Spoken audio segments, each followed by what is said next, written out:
बहुत पुरानी बात है। धारा नगरी में गंधर्वसेन नाम का एक राजा राज करते थे। उसके 4 रानियां थी। उनके 6 लड़के थे जो सबके सब बड़े ही चतुर और बलवान थे। संयोग से एक दिन राजा की मृत्यु हो गई और उनकी जगह उनका बड़ा बेटा शंख गद्दी पर बैठा। उसने कुछ दिन राज किया, लेकिन छोटे भाई विक्रम ने उसे मार डाला और स्वयं राजा बन बैठा। उसका राज्य दिनों दिन बढ़ता गया और वह सारे जम्बूद्वीप का राजा बन बैठा। एक दिन उसके मन में आया कि उसे घूमकर सैर करनी चाहिए और जिन देशों के नाम उसने सुने हैं उन्हें देखना चाहिए। सो वह गद्दी अपने छोटे भाई भर्तृहरि को सौंपकर योगी बनकर राज्य से निकल पड़ा। उस नगर में एक ब्राह्मण तपस्या करता था। एक दिन देवता ने प्रसन्न होकर उसे एक फल दिया और कहा कि इसे जो भी खाएगा वह अमर हो जाएगा। ब्राह्मण ने वह फल लाकर अपनी पत्नी को दिया और देवता की बात भी बता दी। ब्राह्मणी बोली, हम अमर होकर क्या करेंगे? हमेशा भीख मांगते रहेंगे। इससे तो मरना ही अच्छा है। तुम इस फल को ले जाकर राजा को दे आओ और बदले में कुछ धन ले आओ। यह सुनकर ब्राह्मण फल लेकर राजा भर्तृहरि के पास गया और सारा हाल कह सुनाया। भर्तृहरि ने फल ले लिया और ब्राह्मण को 1 लाख रुपए देकर विदा कर दिया। भर्तृहरि अपनी एक रानी को बहुत चाहता था। उसने महल में जाकर वह फल उसी को दे दिया। रानी की मित्रता शहर कोतवाल से थी। उसने वह फल कोतवाल को दे दिया। कोतवाल एक वेश्या के पास जाया करता था।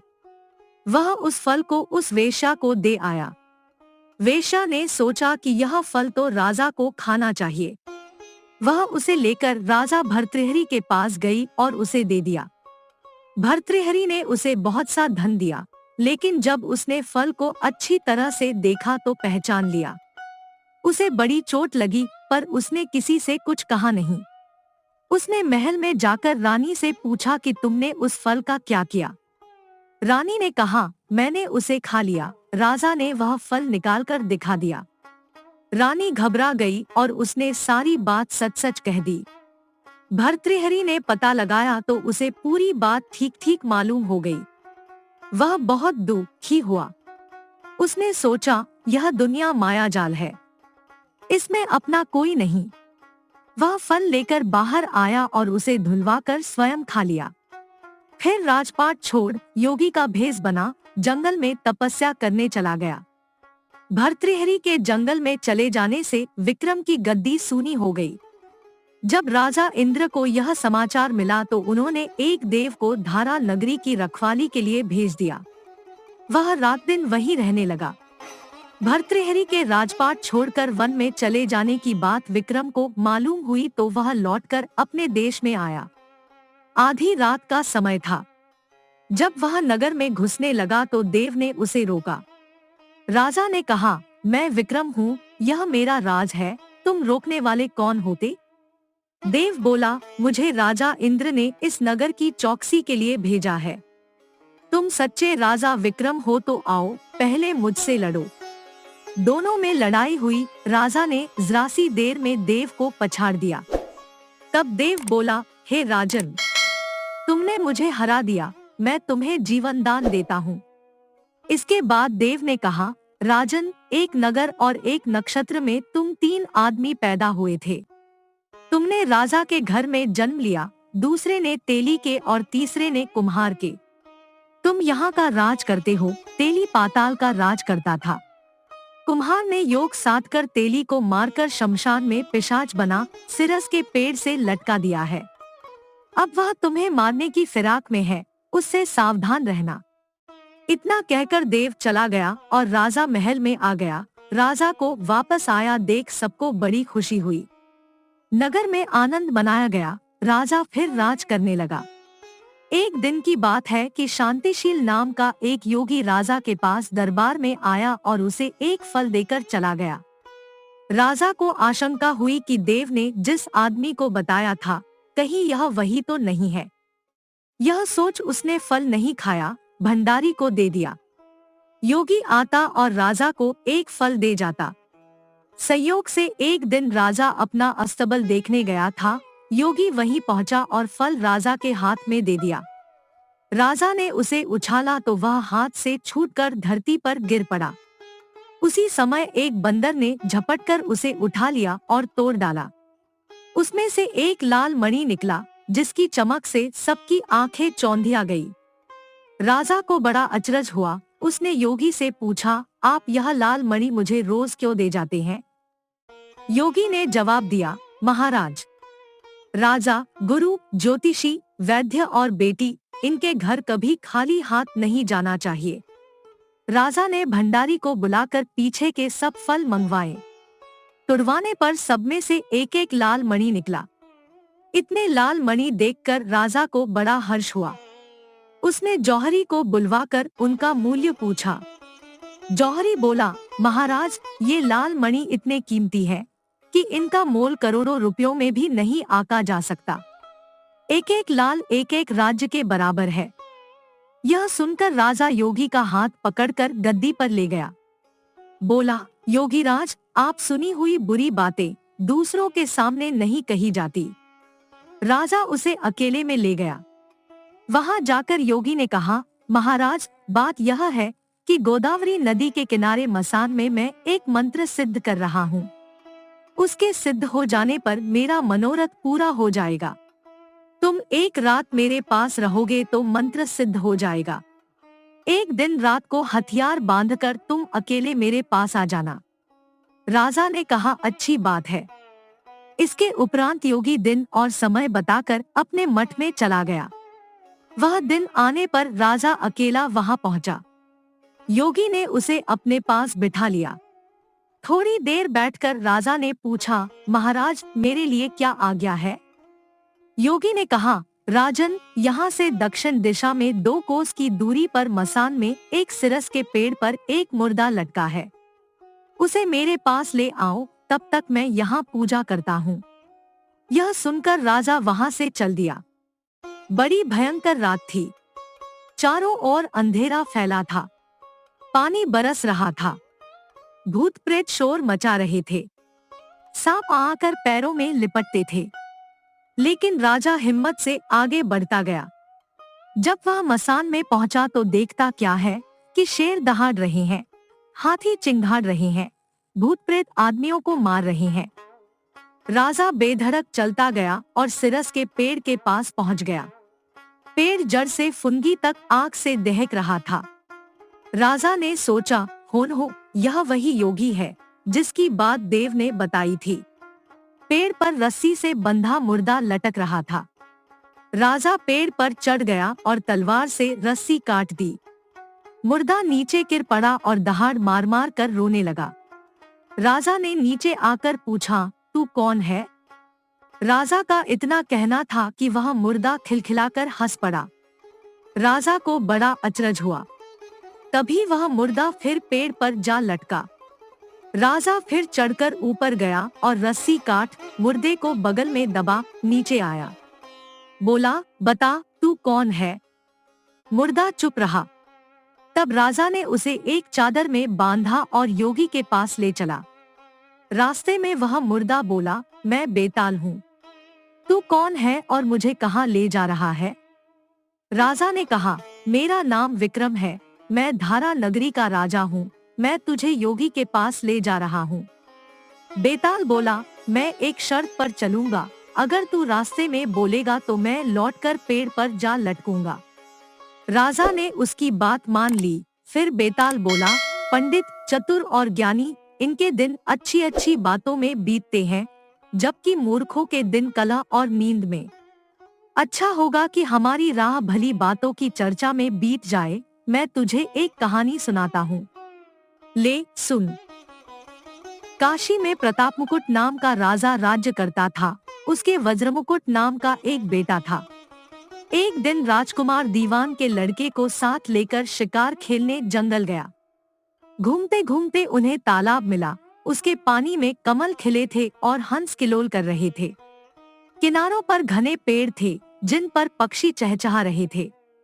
दोनों मित्र वहां रुक गए और तालाब के पानी में हाथ मुंह धोकर ऊपर महादेव के मंदिर पर गए। घोड़ों को उन्होंने मंदिर के बाहर बांध दिया। वो मंदिर में दर्शन करके बाहर आए तो देखते क्या है कि तालाब के किनारे राजकुमारी अपनी सहेलियों के साथ स्नान करने आई है। दीवान का लड़का तो वहीं एक पेड़ के नीचे बैठा रहा, पर राजकुमार से न रहा गया। वह आगे बढ़ गया। राजकुमारी ने उसकी ओर देखा तो वह उस पर मोहित हो गया। राजकुमारी भी उसकी तरफ देखती रही। फिर उसने किया क्या कि जूड़े में से कमल का फूल निकाला, कान से लगाया, दांत से कुतरा, पैर के नीचे दबाया और फिर छाती से लगा अपनी सखियों के साथ चली गई। उसके जाने पर राजकुमार निराश हो अपने मित्र के पास आया और सब हाल सुनाकर बोला, मैं इस राजकुमारी के बिना नहीं रह सकता, पर मुझे न तो उसका नाम मालूम है न ठिकाना, वह कैसे मिलेगी। दीवान के लड़के ने कहा, राजकुमार आप इतना घबराएं नहीं, वह सब कुछ बता गई है। राजकुमार ने पूछा, कैसे? वह बोला, उसने कमल का फूल सिर से उतार कर कानों से लगाया तो उसने बताया कि मैं कर्नाटक की रहने वाली हूँ।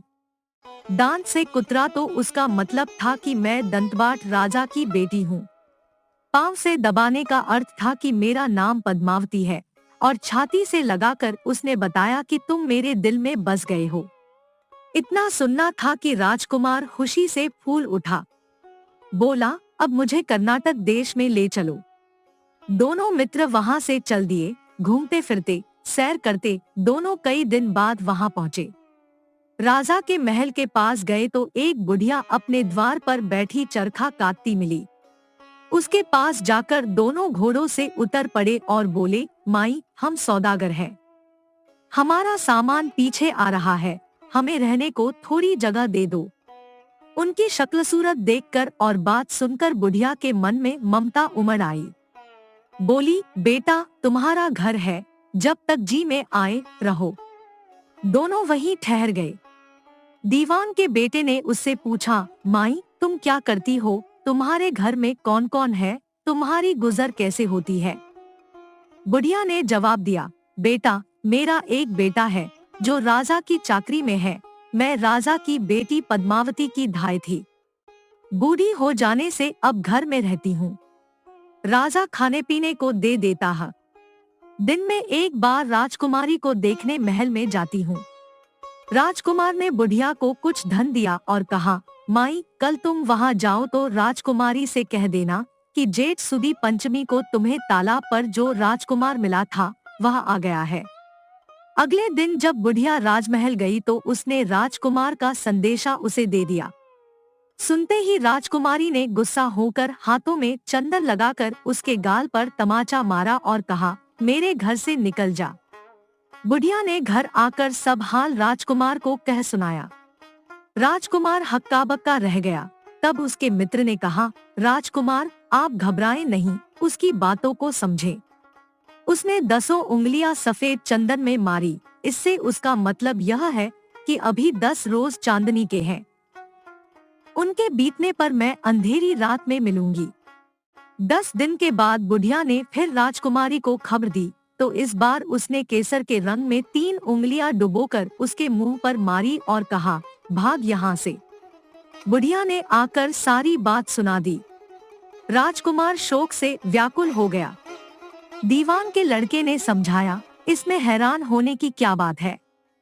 उसने कहा है कि मुझे मासिक धर्म हो रहा है, 3 दिन और ठहरो। 3 दिन बीतने पर बुढ़िया फिर वहां पहुंची। इस बार राजकुमारी ने उसे फटकार कर पश्चिम की खिड़की से बाहर निकाल दिया। उसने आकर राजकुमार को बता दिया। सुनकर दीवान का लड़का बोला, मित्र उसने आज रात को तुम्हें उस खिड़की की राह बुलाया है। मारे खुशी के राजकुमार उछल पड़ा। समय आने पर उसने बुढ़िया की पोशाक पहनी, इत्र लगाया, हथियार बांधे। दोपहर रात बीतने पर वह महल में जा पहुंचा और खिड़की में से होकर अंदर पहुंच गया। राजकुमारी वहां तैयार खड़ी थी, वह उसे भीतर ले गई। अंदर के हाल देखकर राजकुमार की आंखें खुल गई। एक से एक बढ़कर चीजें थी। रात भर राजकुमार राजकुमारी के साथ रहा। जैसे ही दिन निकलने को आया कि राजकुमारी ने राजकुमार को छिपा दिया और रात होने पर फिर बाहर निकाल लिया। इस तरह कई दिन बीत गए।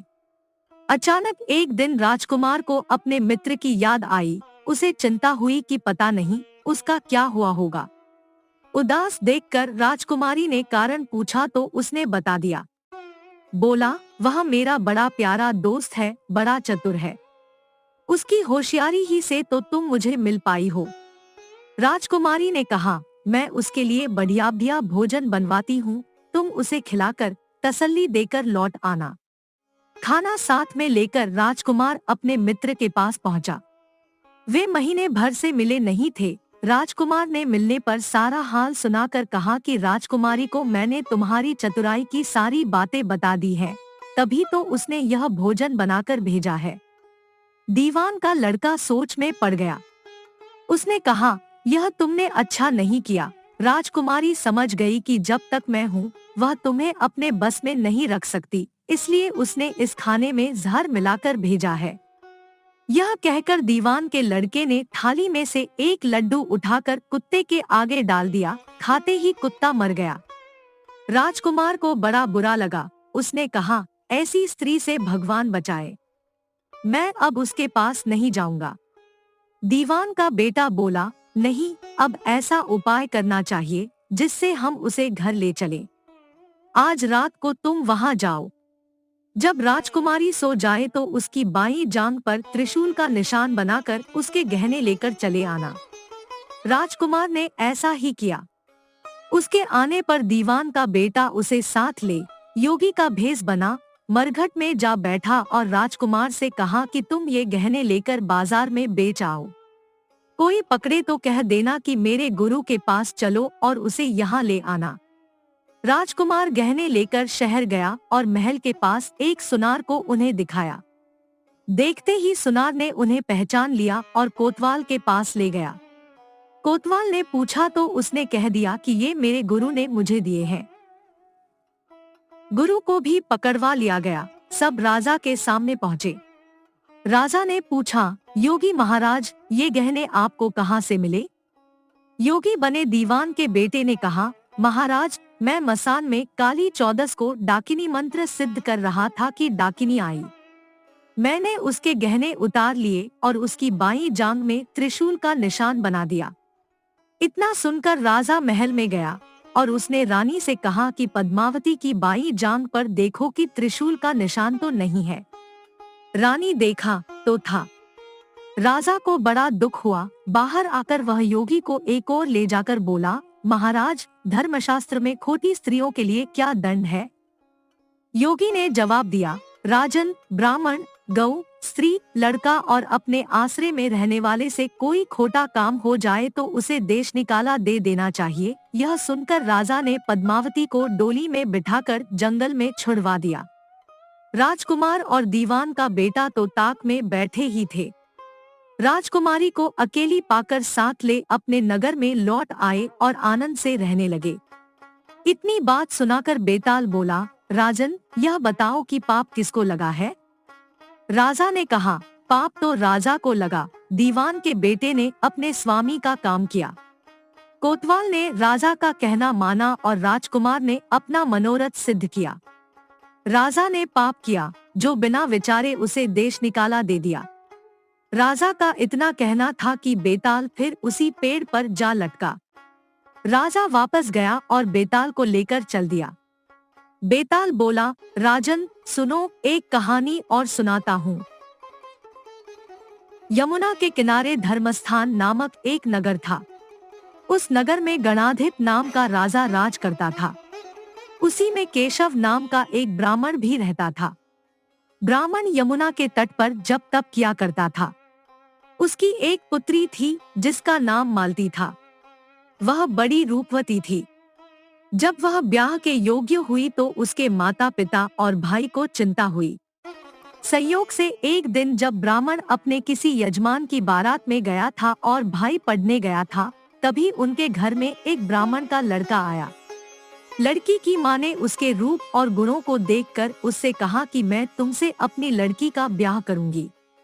होनहार की बात कि उधर ब्राह्मण पिता को भी एक दूसरा लड़का मिल गया और उसने उस लड़के को भी यही वचन दे दिया। उधर ब्राह्मण का लड़का जहाँ पढ़ने गया था वहाँ वह एक लड़के से यही वादा कराया।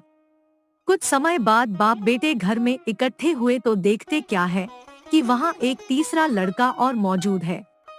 दो उनके साथ आए थे। अब क्या हो? ब्राह्मण, उसका लड़का और ब्राह्मणी बड़े सोच में पड़े।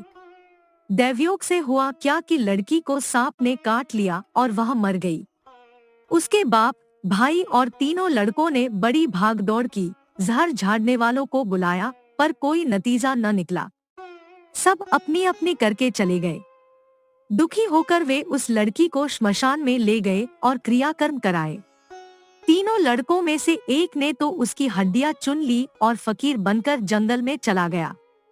दूसरे ने राख की गठरी बांधी और वहीं झोपड़ी डालकर रहने लगा। तीसरा योगी होकर देश देश घूमने लगा। एक दिन की बात है, वह तीसरा लड़का घूमते घामते किसी नगर में पहुंचा और एक ब्राह्मणी के घर भोजन करने बैठा। जैसे ही उस घर की ब्राह्मणी भोजन परोसने आई कि उसके छोटे लड़के ने उसका आंचल पकड़ लिया। ब्राह्मणी से अपना आंचल छुड़ता नहीं था। ब्राह्मणी को बड़ा गुस्सा आया। उसने अपने लड़के को झिड़का, मारा, पीटा, फिर भी वह न माना तो ब्राह्मणी ने उसे उठाकर जलते चूल्हे में पटक दिया। लड़का जलकर राख हो गया। ब्राह्मण बिना भोजन किए ही उठ खड़ा हुआ। घरवालों ने बहुतेरा कहा, पर वह भोजन करने के लिए राजी न हुआ। उसने कहा, जिस घर में ऐसी राक्षसी हो उसमें मैं भोजन नहीं कर सकता। इतना सुनकर वह आदमी भीतर गया और संजीवनी विद्या की पोथी लाकर एक मंत्र पढ़ा। जलकर राख हो चुका लड़का फिर से जीवित हो गया। यह देखकर ब्राह्मण सोचने लगा कि अगर यह पोथी मेरे हाथ पड़ जाए तो मैं भी उस लड़की को फिर से जिला सकता हूँ। इसके बाद उसने भोजन किया और वहीं ठहर गया।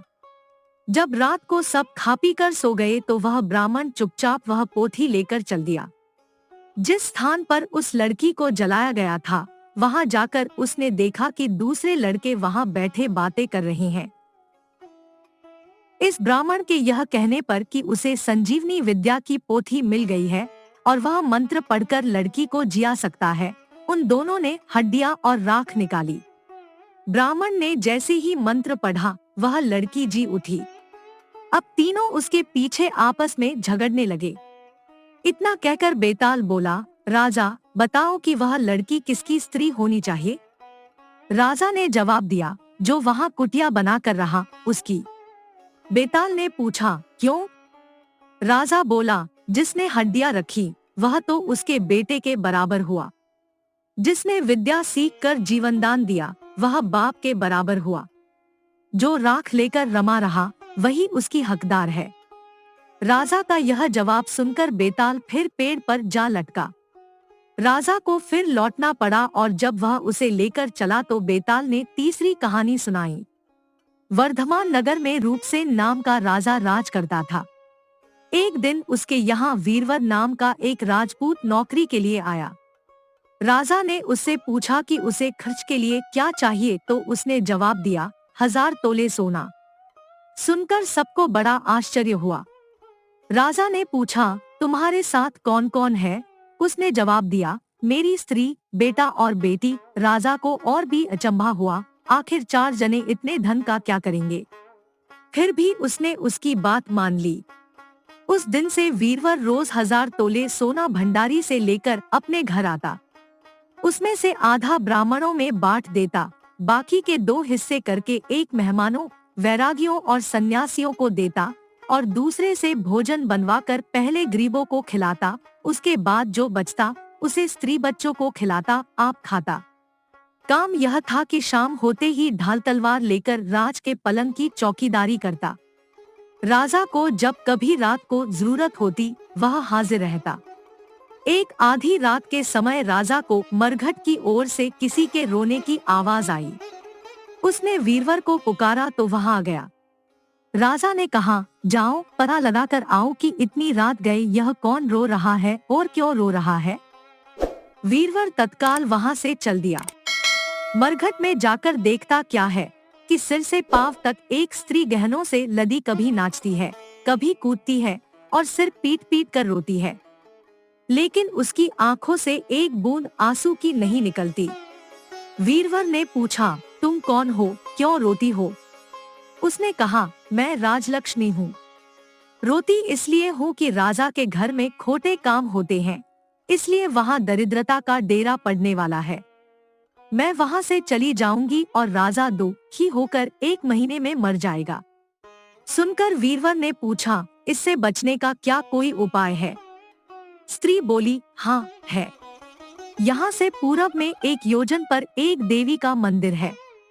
अगर तुम उस देवी पर अपने बेटे का शीश चढ़ा दो तो विपदा टल सकती है। फिर राजा 100 बरस तक बेखटके राज करेगा। वीरवर घर आया और अपनी स्त्री को जगाकर सब हाल कहा। स्त्री ने बेटे को जगाया, बेटी भी जाग पड़ी। जब बालक ने बात सुनी तो वह खुश होकर बोला, आप मेरा शीश काटकर जरूर चढ़ा दे। एक तो आपकी आज्ञा, दूसरे स्वामी का काम, तीसरे यह देह देवता पर चढ़े, इससे बढ़कर बात और क्या होगी? आप जल्दी करें। वीरवर ने अपनी स्त्री से कहा, अब तुम बताओ। स्त्री बोली, स्त्री का धर्म पति की सेवा करने में है। निदान चारों जने देवी के मंदिर में पहुँचे। वीरवर ने हाथ जोड़कर कहा, हे देवी, मैं अपने बेटे की बलि देता हूँ। मेरे राजा की 100 बरस की उम्र हो। इतना कहकर उसने इतने जोर से खांडा मारा कि लड़के का शीश धड़ से अलग हो गया। भाई का यह हाल देखकर बहन ने भी खांडे से अपना सिर अलग कर डाला। बेटा बेटी चले गए तो दुखी माँ ने भी उन्हीं का रास्ता पकड़ा और अपनी गर्दन काट दी। वीरवर ने सोचा कि घर में कोई नहीं रहा तो मैं ही जीकर क्या करूँगा। उसने भी अपना सिर काट डाला। राजा को जब यह मालूम हुआ तो वह वहां आया। उसे बड़ा दुख हुआ कि उसके लिए 4 प्राणियों की जान चली गई। वह सोचने लगा कि ऐसा राज करने से धिक्कार है। यह सोच उसने तलवार उठा ली और जैसे ही अपना सिर काटने को हुआ कि देवी ने प्रकट होकर उसका हाथ पकड़ लिया। बोली, राजन, मैं तेरे साहस से प्रसन्न हूँ, तू जो वर मांगेगा सो दूंगी। राजा ने कहा, देवी, तुम प्रसन्न हो तो इन चारों को जिया दो। देवी ने अमृत छिड़ककर उन चारों को फिर से जिया दिया। इतना कहकर बेताल बोला, राजा बताओ, सबसे ज्यादा पुण्य किसका हुआ? राजा बोला, राजा का। बेताल ने पूछा, क्यों? राजा ने कहा, इसलिए कि स्वामी के लिए चाकर का प्राण देना धर्म है, लेकिन चाकर के लिए राजा का राजपाट को छोड़ जान को तिनके के समान समझकर देने को तैयार हो जाना बहुत बड़ी बात है। यह सुन बेताल गायब हो गया और पेड़ पर जा लटका। बेचारा राजा दौड़ा दौड़ा वहां पहुंचा और उसे फिर पकड़कर लाया तो बेताल ने चौथी कहानी कही। भोगवती नाम की एक नगरी थी। उसमें राजा रूपसेन राज करता था। उसके पास चिंतामणि नाम का एक तोता था। एक दिन राजा ने उससे पूछा, हमारा ब्याह किसके साथ होगा? तोते ने कहा, मगध देश के राजा की बेटी चंद्रावती के साथ होगा। राजा ने ज्योतिषी को बुलाकर पूछा तो उसने भी यही कहा। उधर मगध देश की राजकन्या के पास एक मैना थी, उसका नाम था मदन मंजरी।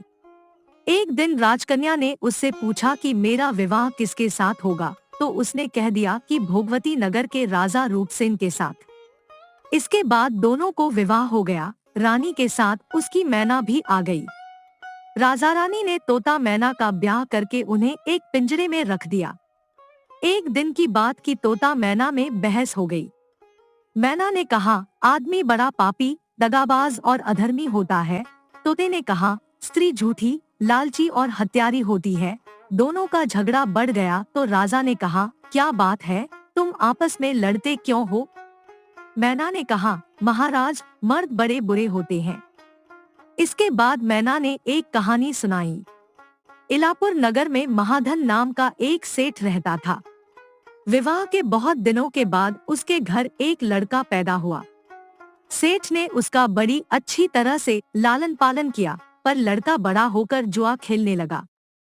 इस बीच सेठ मर गया। लड़के ने अपना सारा धन जुए में खो दिया। जब पास में कुछ न बचा तो वह नगर छोड़कर चंद्रपुरी नामक नगरी में जा पहुंचा। वहां हेमगुप्त नाम का साहूकार रहता था। उसके पास जाकर उसने अपने पिता का परिचय दिया और कहा कि मैं जहाज लेकर सौदागरी करने गया था। माल बेचा, धन कमाया, लेकिन लौटते में समुद्र में ऐसा तूफान आया कि जहाज डूब गया और मैं जैसे तैसे बचकर यहाँ आ गया। उस सेठ के एक लड़की थी रत्नावती। सेठ को बड़ी खुशी हुई कि घर बैठे इतना अच्छा लड़का मिल गया। उसने उस लड़के को अपने घर में रख लिया और कुछ दिन बाद अपनी लड़की से उसका ब्याह कर दिया। दोनों वहीं रहने लगे। अंत में एक दिन वहां से विदा हुए। सेठ ने बहुत सा धन दिया और एक दासी को उनके साथ भेज दिया। रास्ते में एक जंगल पड़ता था। वहां आकर लड़के ने स्त्री से कहा, यहाँ बहुत डर है, तुम अपने गहने उतार कर मेरी कमर में बांध दो। लड़की ने ऐसा ही किया। इसके बाद लड़के ने कहारों को धन देकर डोले को वापस करा दिया और दासी को मारकर कुएं में डाल दिया। फिर स्त्री को भी कुएं में पटक कर आगे बढ़ गया। स्त्री रोने लगी। एक मुसाफिर उधर जा रहा था। जंगल में रोने की आवाज सुनकर वह वहां आया, उसे कुएं से निकालकर उसके घर पहुंचा दिया। स्त्री ने घर जाकर माँ बाप से कह दिया कि रास्ते में चोरों ने हमारे गहने छीन लिए और दासी को मारकर मुझे कुएं में ढकेलकर भाग गए। बाप ने उसे ढाढ़स बंधाया और कहा कि तू चिंता मत कर, तेरा स्वामी जीवित होगा और किसी दिन आ जाएगा। उधर वह लड़का जेवर लेकर शहर पहुंचा। उसे तो जुए की लत लगी थी। वह सारे गहने जुए में हार गया।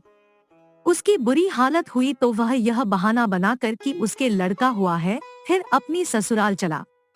वहां पहुंचते ही सबसे पहले उसकी स्त्री मिली। वह बड़ी खुश हुई। उसने पति से कहा, आप कोई चिंता न करें, मैंने यहाँ आकर दूसरी ही बात कही है, जो कहा था वह उसने बता दिया। सेठ अपने जमाई से मिलकर बड़े प्रसन्न हुए और उन्होंने उसे बड़ी अच्छी तरह से घर में रखा। कुछ दिन बाद एक रोज जब वह लड़की गहने पहने सो रही थी, उसने चुपचाप छुरी से उसे मार डाला और उसके गहने लेकर चंपत हो गया। मैना बोली, महाराज, यह सब मैंने अपनी आंखों से देखा। ऐसा पापी होता है आदमी। राजा ने तोते से कहा, अब तुम बताओ कि स्त्री क्यों बुरी होती है। इस पर तोते ने यह कहानी सुनाई। कंचनपुर में सागर दत्त नाम का एक सेठ रहता था। उसके श्रीदत्त नाम का एक लड़का था। वहां से कुछ दूर पर एक और नगर था, श्री विजयपुर। उसमें सोमदत्त नाम का सेठ रहता था। उसकी एक लड़की थी, वह श्रीदत्त को ब्याही थी। ब्याह के बाद श्रीदत्त व्यापार करने परदेश चला गया। 12 बरस हो गए और वह न आया तो जयश्री व्याकुल होने लगी। एक दिन वह अपनी अटारी पर खड़ी थी कि एक आदमी उसे दिखाई दिया। उसे देखते ही वह उस पर मोहित हो गई। उसने उसे अपनी सखी के घर बुलवा लिया। रात होते ही वह उस सखी के घर चली जाती और रात भर वहां रहकर दिन निकलने से पहले ही लौट आती। इस तरह बहुत दिन बीत गए। इस बीच एक दिन उसका पति परदेश से लौट आया। स्त्री बड़ी दुखी हुई, अब वह क्या करे। पति हारा थका था। जल्दी ही उसकी आंख लग गई और स्त्री उठकर अपने दोस्त के पास चल दी। रास्ते में एक चोर खड़ा था। वह देखने लगा कि स्त्री कहाँ जाती है। धीरे धीरे वह सहेली के मकान पर पहुंची। चोर भी पीछे पीछे गया। संयोग से उस आदमी को सांप ने काट लिया था और वह मरा पड़ा था। स्त्री ने समझा सो रहा है। वहीं आंगन में पीपल का एक पेड़ था, जिस पर एक पिशाच बैठा यह लीला देख रहा था। उसने उस आदमी के शरीर में प्रवेश करके उस स्त्री की नाक काट ली और फिर उस आदमी की देह से निकलकर पेड़ पर जा बैठा। स्त्री रोती हुई अपनी सहेली के पास गई। सहेली ने कहा कि तुम अपने पति के पास जाओ और वहां बैठकर रोने लगो। कोई पूछे तो कह देना कि पति ने नाक काट ली है। उसने ऐसा ही किया। उसका रोना सुनकर लोग इकट्ठे हो गए। आदमी जाग उठा। उसे सारा हाल मालूम हुआ तो वह बड़ा दुखी हुआ। लड़की के बाप ने कोतवाल को खबर दे दी। कोतवाल उन सबको राजा के पास ले गया। लड़की की हालत देखकर राजा को बड़ा गुस्सा आया। उसने कहा, इस आदमी को सूली पर लटका दो। वह चोर वहां खड़ा था। जब उसने देखा कि एक बेकसूर आदमी को सूली पर लटकाया जा रहा है, तो उसने राजा के सामने जाकर सब हाल सच सच बता दिया। बोला, अगर मेरी बात का विश्वास न हो तो जाकर देख लीजिए, उस आदमी के मुंह में स्त्री की नाक है। राजा ने दिखवाया तो बात सच निकली। इतना कहकर तोता बोला, हे राजा, स्त्रियां ऐसी होती हैं। राजा ने उस स्त्री का सिर मुंडवाकर गधे पर चढ़ाकर नगर में घुमवाया और शहर से बाहर छुड़वा दिया। यह कहानी सुनाकर बेताल बोला, राजा बताओ कि दोनों में ज्यादा दोषी कौन है? राजा ने कहा, स्त्री। बेताल ने पूछा, कैसे? राजा ने कहा, क्योंकि पहली कहानी में महिला अपने पति के अपराध को छिपाने के लिए दोषी थी, जिससे उनकी जान चली गई, और दूसरी कहानी में महिला ने अपने पति को धोखा दिया। राजा के इतना कहते ही बेताल फिर पेड़ पर जा लटका। राजा लौटकर गया और उसे पकड़ कर लाया। रास्ते में बेताल ने पांचवी कहानी सुनाई। उज्जैन में महाबल नाम का एक राजा रहता था। उसके हरिदास नाम का एक दूत था, जिसके महादेवी नाम की बड़ी सुंदर कन्या थी। जब वह विवाह योग्य हुई तो हरिदास को बहुत चिंता होने लगी। इसी बीच राजा ने उसे एक दूसरे राजा के पास भेजा। कई दिन चलकर हरिदास वहां पहुंचा। राजा ने उसे बड़ी अच्छी तरह से रखा। एक दिन एक ब्राह्मण हरिदास के पास आया। बोला, तुम अपनी लड़की मुझे दे दो। हरिदास ने कहा, मैं अपनी लड़की उसे दूंगा जिसमें सब गुण होंगे। ब्राह्मण ने कहा, मेरे पास एक ऐसा रथ है जिस पर बैठकर जहां चाहो घड़ी भर में पहुंच जाओगे। हरिदास बोला, ठीक है, सवेरे उसे ले आना। अगले दिन दोनों रथ पर बैठकर उज्जैन आ पहुंचे। दैवयोग से उससे पहले हरिदास का लड़का अपनी बहन को किसी दूसरे को और हरिदास की स्त्री अपनी लड़की को किसी तीसरे को देने का वादा कर चुकी थी। इस तरह 3 वर इकट्ठे हो गए। हरिदास सोचने लगा कि कन्या एक है, वह 3 है, क्या करे। इसी बीच एक राक्षस आया और कन्या को उठाकर विंध्याचल पहाड़ पर ले गया। तीनों वरों में एक ज्ञानी था। हरिदास ने उससे पूछा तो उसने बता दिया कि एक राक्षस लड़की को उड़ा ले गया है और वह विंध्याचल पहाड़ पर है। दूसरे ने कहा, मेरे रथ पर बैठकर चलो, जरा सी देरी में वहां पहुंच जाएंगे।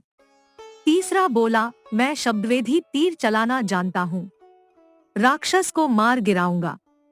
वे सब रथ पर चढ़कर विंध्याचल पहुँचे और राक्षस को मारकर लड़की को बचा लाए। इतना कहकर बेताल बोला, हे राजन, बताओ वह लड़की उन तीनों में से किसको मिलनी चाहिए?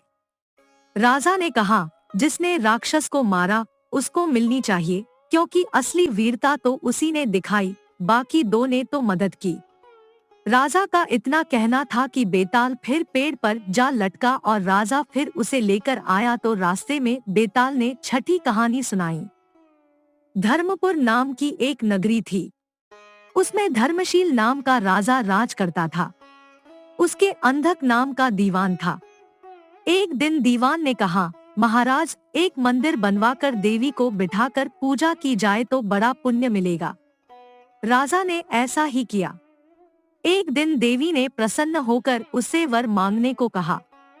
राजा के कोई संतान नहीं थी, उसने देवी से पुत्र मांगा। देवी बोली, अच्छी बात है, तेरे बड़ा प्रतापी पुत्र प्राप्त होगा। कुछ दिन बाद राजा के एक लड़का हुआ। सारे नगर में बड़ी खुशी मनाई गई। एक दिन एक धोबी अपने मित्र के साथ उस नगर में आया।